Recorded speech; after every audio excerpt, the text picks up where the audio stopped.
سلامونه ملګرو دا په سکرین چې تاسو لکم سکواډ ښکاري دا پاکستان کرکټ بورډ د ویسټ انډیز خلاف د ټیسټ سیریز د پاره خپل سکواډ اناونس کړی دی په کلاډیانو باندې نظر چاو کم کلاډي شامل دي کم نه شامل کم شاملول پکارو کم ډراپ کول پکارو هبه تاسو هم کمنټ کوئ او زبر سره هم خپل پوینټ اف ویو شریک کوم را دی تاسو په سکرین باندې ښکاري شان مسعود دای کپتان دی وایس کیپټن ورسره سعود شکیل دی ابرار احمد بابر اعظم امام الحق شامل شوی دی په ټیم کې امام الحق په ټیم کې شامل دي داسې دي چې لکه چیمپیون ټرافي په سکواډ کې هم د نوم راځي کامران غلام کاشف علي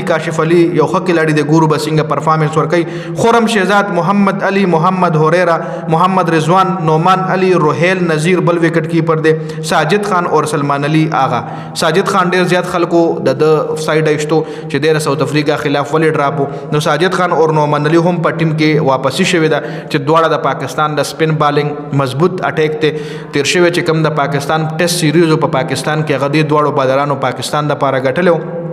هغه